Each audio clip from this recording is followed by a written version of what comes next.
Hey, I'm Burkely Duffield, and you're watching the Permanent Rain Press.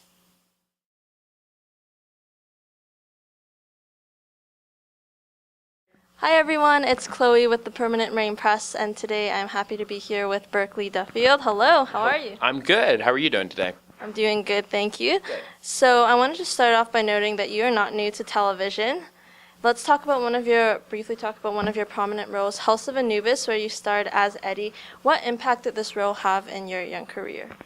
Yeah, of course. It was a very cool role to be able to go in and perform overseas. I got to shoot it in England.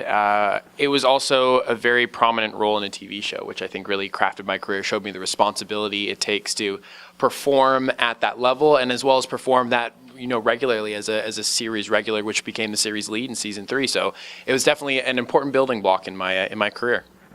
I think a lot of fans would like to know, do you still keep in touch with the cast? I do. I mean, it was such a fun show to do, and I got to shoot a show with my friends. So I still do keep in contact with a lot of the cast because I consider them my close friends. It's great to see you, continuing this kind of camaraderie as you continue to grow in your careers and in this industry. Now, your current project, Beyond, tell me a bit about the show and your character, Holden. Of course, yeah. So Beyond is the show, and it centers around my character Holden, who falls into a coma when he's 13 and miraculously wakes up 12 years later, but unfortunately really doesn't recognize any of the world around him. Everything has changed that he knew from his kid, and so he has to come to grips with that, and as well he has these now supernatural abilities that tend to get him into problematic situations. So something I found really interesting is that, as you mentioned, Holden has these supernatural abilities, but Beyond is far from your typical superhero or sci-fi show. It's much more grounded, focusing on him as he reintegrates back into society. So how were you able to capture his mindset and mentality? Yeah, and you said it perfectly. It does incorporate those supernatural elements, but it's a story of a boy finding who he is as a person, and it's all those years that he missed of his adolescence. He really finds he's growing up in such a small, compact period. So it's fun to be able to go into and collaborate with the writers and directors of the episodes and really try to find that innocence and walk into every situation not knowing or having any prior knowledge, and you get to sort of see Holden stumble through and be really awkward in certain situations, as we all do sort of in our childhood. So tell me a bit about the dynamics between Holden and his family, because like you said, that family that he remembers from when he was a young child or just growing into being a teenager, it's not the same family that he's familiar with now. Definitely. I mean, his family has changed, as everyone has, over those dozen years he was gone, and so his brother that he knew was down here is now way up there. He's older than him in mind almost, and his parents are also, they're grown up, they're still adults, but they're, everyone's changed. So it's we do dive into family dynamics quite a bit, and the Matthews family is something that we concentrate on, in sort of that dynamic between, father and son, mother and son, and also brother to brother that we sort of explore throughout the season. So this is a show that you got to film in your home city of Vancouver. What did a typical day on set look like, and how is it working with this cast and crew? The cast and crew are amazing. Once again, it's such a privilege to have such talented actors to work beside, which makes our job so much fun. And the crew is really, really cool, lovely, friendly people who, in themselves, exactly every department was so talented as well. So it was a lot of fun coming to set. Day to day, they were long days of shooting, as everyone in the industry knows, that takes a toll, and it's a lot of fun. But to be able to come to work every day and work long hours, but with your family and with your friends and with everyone that I really do feel so such warmth to, it makes the days go by, and it makes it all worthwhile.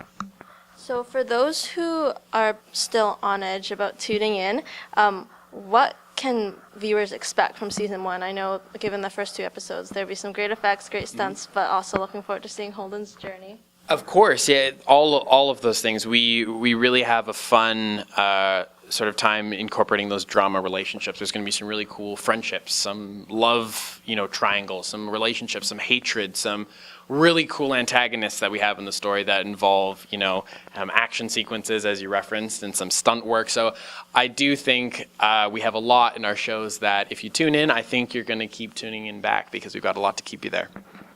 Wonderful. So the show had its world premiere at New York Comic Con back in October, of which you were in attendance, and it was also your first time in the city. So what was that experience like for you? Wow. I mean, New York is such a cool city. It's something I'm definitely going to have to go back to again. I was at the New York Comic Con, and I did a lot of press and sort of advertising for the show, which is a lot of fun. But I definitely would love to go back to the city to see it again. And to be fair, go back to the Comic Cons. I've gone to a couple of them now and sort of got to see the scene. And I don't get to walk around enough. I mean, there's so much fun. I get to see little things. I get to go to a couple booths here and there. And they're something that I didn't really realize how much fun they could be. They're really cool. Have you been? Not yet.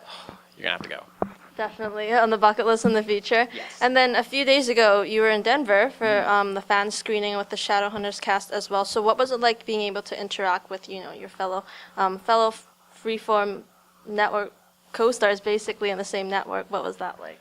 It was awesome. I mean, they are such an amazing cast of talented people that I admired on screen, having watched the first season of Shadowhunters. But to meet a portion of them in person, I met Kat and Isaiah and Matt there, and they were such lovely, lovely people. I mean, really cool, honest, genuine people that invited me in, and we all had a great time. We loved meeting our fans, and speaking for all of us, just love all of the sort of the hype between both our shows and seeing people that are excited to see us work. So it was an awesome time with them, and really a really awesome time meeting the fans of their show as well as Beyond and getting to meet them. Yeah, I think given social media, the response to the premiere has been great. So really looking forward to that. Now, who are a couple of artists you are listening to on your playlist? Ooh, like musical playlists. I like it. I am a bit of a I like to sort of keep my artist listens kind of open. I'm a big fan of Spotify, and in that way, I like it because it sort of lets me jumble through sort of new playlists. Sometimes I feel like a bit of pop. Sometimes I feel like a bit of electronic. Sometimes I'll just play some jazz or some reggae in the background. So I don't know if I could list a specific artist, because I do like sort of shuffling through and finding new artists week to week and sort of keeping my musical sort of variety open. So you're a fan of playlists in general, basically. Exactly. Shuffling through the playlists that I like, yeah. Cool. And lastly, our signature question. If you could be any ice cream flavor, which would you be and why? Ooh, I like it. If I could be any ice cream flavor, I think I'd be Neapolitan, because it's got a little bit of everything in there. It's got a little vanilla, kind of getting mellow. You got a little bit of strawberry, it catches you by surprise, because I think I'm a bit of a social person, a bit exciting, and they got a little, you got different flavors in there. So I can go Neapolitan. Great answer. I like it. So on that note, I'd like to thank you so much for taking the time to chat. Really appreciate it. Of course. Make sure you catch Burkely in Beyond, premiering January 2nd on Freeform, and we will catch you next time.